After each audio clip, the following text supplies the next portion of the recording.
You ask Tiger to solve. This deals with linear equations with one unknown. The final result is x equals 6. Let's solve it step by step. Simplify the expression. Expand the parentheses.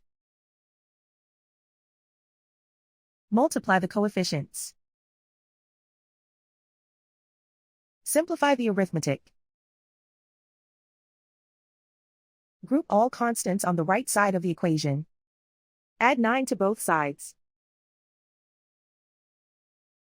Simplify the arithmetic.